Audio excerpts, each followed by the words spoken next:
Hey you guys, welcome back to my channel.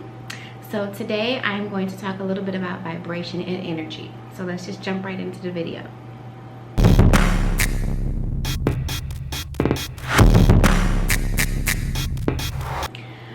So when you think of vibration and when you think of energy, you think of, the average person may think of energy as having an attitude or being happy or being excited, or have you ever walked past someone and had like this little feeling, oh my god, I just felt something. That's energy. And when in terms of vibration, you think about something vibrating. But in the cosmos, energy is technically from the all, the divine source, the mind of God, the universe. The all is mind, the universe is mental. And so basically what that means is that the energy from the cosmos that we receive from the universe, it turns into a vibrational form. Like the way that I'm talking right now, these are going over the airwaves as vibrations. And in the beginning, the Word was God, and the Word was with God, and the Word became flesh. So those words that was from the all, from source, they then turned into matter, which then formed something solid, which was then the man. So then in terms of vibration, right, you ever heard of, you could call those things that be not as though they were, or if you say it or believe it long enough, it actually is going to happen. Well, that's a form of vibration. So when I'm speaking to you, or when you speak something out of your mouth referencing energy, those vibrations from that energy turns into matter, which then becomes a substance, which then become materializes into a form.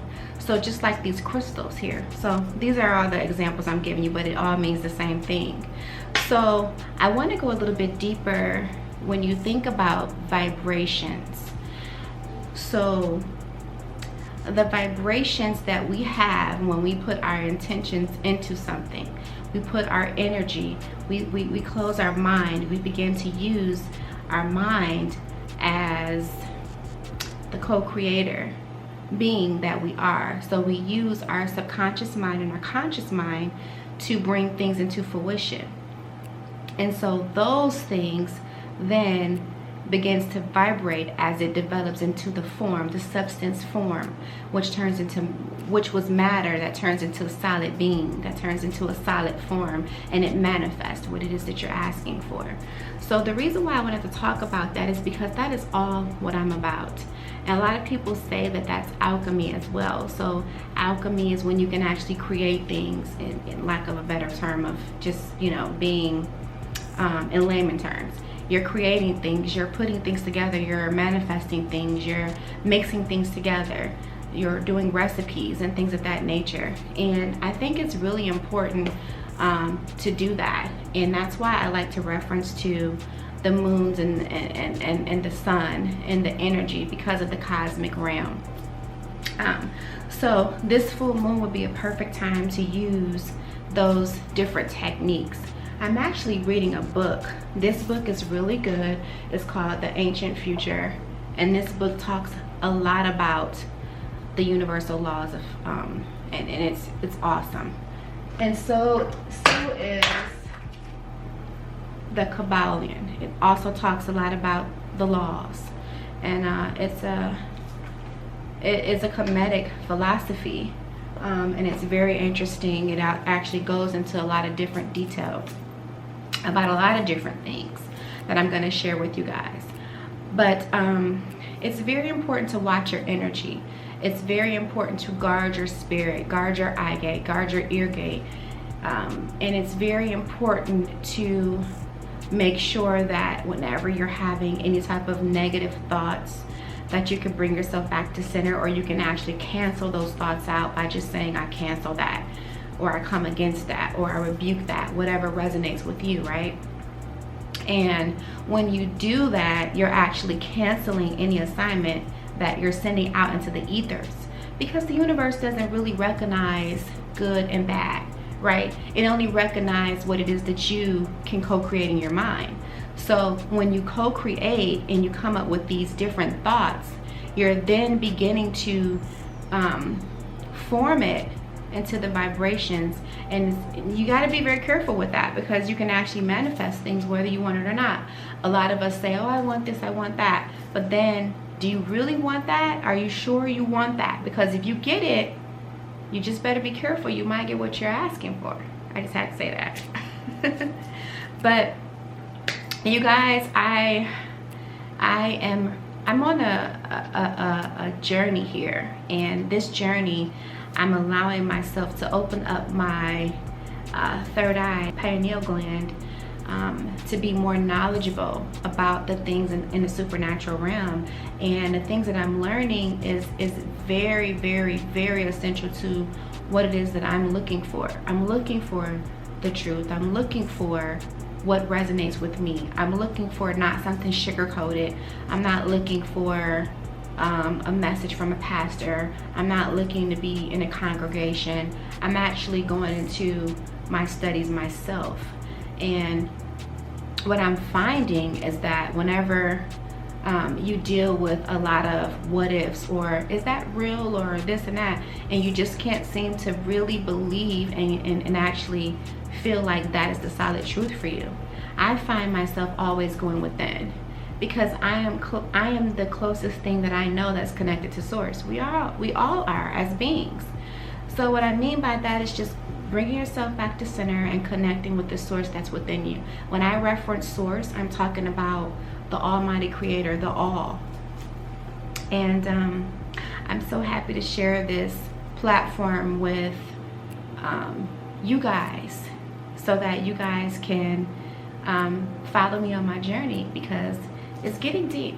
It's getting deep, and it's actually really transforming my life. And there was a point in time where I wasn't sure how I was going to come out and just say, well, I'm not a Christian. I'm not a Christian, and I'm okay with that now. It's still kind of hard for me to actually say it, but I do believe in the all. I do believe in the supernatural being, the divine being. I do believe in God. And I'm very glad that I'm just not the cliche type of person that has to go to church and hear from a pastor, or have to do certain things to please man. I'm not against things that are in the Bible, but I do know a lot of things have been left out. A lot of things have been tainted. And I do know that there's a lot of things that are true. That's why it says, study to show yourself approved, so that you can rightly divide the word of truth. And that's exactly what I feel like I'm doing. So I want you guys to get these books I referenced. And we're gonna have a series soon. We're gonna have a series of conversations, and we're gonna, move forward with this, if you guys are all for me. I did name this channel Spiritually Free TV at first. I wanted to name it Spiritually Free TV, and then I decided to just name it, just call it Renina Black, and just tell people what I'm about. But I don't really connect myself with a religion per se. I'm just a spiritual being connecting to source. And what I am leaning towards a lot is I'm leaning towards the Hermetic teaching. I'm leaning towards that. And I'm just learning a lot about it, because it does really resonate with me. And I feel like it's a great thing. And so I wanted to talk a lot about this tonight. I really didn't take notes. I've just been studying a lot, and I felt like I just wanted to speak to you guys from the heart, without being scripted. I do know that I have been helping a lot of people, and it has been changing their lives, not just with Reiki, but Reiki is a universal life force energy, and so that's what it represents. The Rei, R-E-I, represents soul, and it represents spirit, and Ki, K-I, represents the life force energy. So it's just awesome. It's just amazing to be able to learn all these exciting things. And you know, they say that Reiki was brought to the Western world from Dr. Usui, which is a Japanese young man, but Reiki was here from the beginning. Okay, he rediscovered it and brought it over to the Western world, and Reiki is just energy. And so that energy, that same energy, you guys, in the Christian tradition, they recognize it as the Holy Spirit. But if you think back about when you're in the church, how you have to get ordained to be a licensed minister, or are ordained to be a preacher and things of that nature. Well, the same way as Reiki, you have to actually be ordained, they say. I'll use that for lack of a better word, but it's really called attuned. So you have to be attuned to be a Reiki master. And when you have that life force energy in you, you ever see those people who lay on of hands and people just fall out like, and the next thing you know, they fall out? Well, that's a form of Reiki. I remember Ernest Angley back in the day. I don't know why I used to be scared. Every time I see Ernest Angley, I just turned the station like, oh my God, I freaked out. But no, actually he's probably a pretty cool dude. But as a kid, you just, you know, you see people, they look weird, and you just get scared. I used to be scared of Maud from the Golden Girls, or Maud, the tall Caucasian lady. She got a deep voice. Anyway, back to the topic here. So the Reiki, the laying on of hands. So being attuned as a Reiki practitioner, like I did over the past weekend, I attuned a few people as a Reiki master. In the church, I would be considered an ordained minister to be able to do that. But in the Reiki format of things, the holistic healing that they use in hospitals, you have to be attuned. I said that twice, 3 or 4 times. So yeah, you have to be attuned. And you go through a series of classes and things of that nature, and then a master attunes you. I get attuned from my master, and so forth and so on. But it has to be someone that has already been attuned through the 3 different levels of Reiki. Okay. And so the universal life force energy, we all have it, right? We all have the universal life force energy in us. You ever touch your fall and then you have to touch yourself right here and rub it and it feels better? You're giving yourself the life force energy. That's why I said, if you are confused with any type of traditional religion, and you really just don't know, and you're skeptical about things, just go within yourself. Sit there, meditate, and connect with source that's within you. And then you will be able to find source through yourself. And that's why we can touch things, and we can heal things, and we can make ourselves feel better by touch, or we can touch someone else and make them feel better with that warm sense of vibration, that warm sense of energy that's flowing from our body to the next person. Which means that they will receive our vibrations and our energy. We transfer the energy. And so the way we do that is we're really channeling the universe, you know, because the all is within us. And so that's how we use the energy for Reiki. And it's just a beautiful thing, you know. So I'm very happy that I chose this path. Actually, this path chose me. And I find myself getting more and more connected. And I find myself getting more and more intrigued.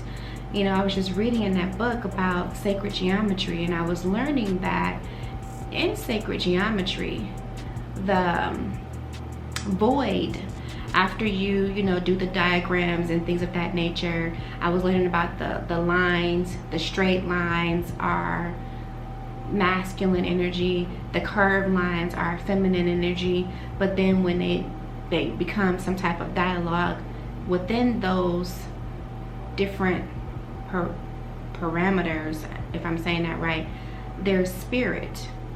And I was also learning about the Vesica Pisces. The Vesica Pisces is pretty much just the circle, and then it overlaps again, and then that's what the circle of life is, which is the feminine energy that is in everything, the feminine energy that is the foundation of things, how we created, how we were created as beings, which was energy that vibrated into physical matter, which then I just love this. This is good, you guys. Which then manifested and created and developed the eggs. Okay, so it's just great. It's just great to learn all of this. I'm so excited to share this with you. I was like, should I read out the book or should I just, talk about it? So I'm just chilling, kicking it. I'm in my back, studio / office here, about to eat dinner. I'm actually treating myself to crab legs tonight for dinner, and watercress and spinach, raw watercress and spinach. But I'm treating myself because I haven't been eating meat. I don't eat any type of like red meats and stuff like that, and every now and then I might have some seafood. But back to the main topic here. So I just, I'm really enjoying this book and learning more about sacred geometry, because sacred geometry, they say, comes from the all. Okay, it is actually what the all is, and it was always here. And it's just amazing that within that there's spirits, there's souls, and it manifests. In every sacred geometry image has a form of our like DNA and how our blood cells are and things of that nature. Like the Vesica Pisces really got me, you guys, because I'm like, oh my God, this Vesica Pisces is just the stuff. It is in everything that has life. Comes from the Vesica Pisces, which is the feminine energy, okay? Which is, feminine energy, the moon, masculine energy, the sun. So I didn't know I was going to turn into a scientist overnight, but I've been on this road here, on this journey, and I've been learning a lot. So I'm just so happy to share this with you. But until next time, you guys, thank you so much for watching. You gods, you gods, you gods. You goddesses, goddesses, you goddesses. So gods and goddesses, moon represents feminine energy and sun represents masculine energy, right? Thank you guys for watching. Have a good night. Love you.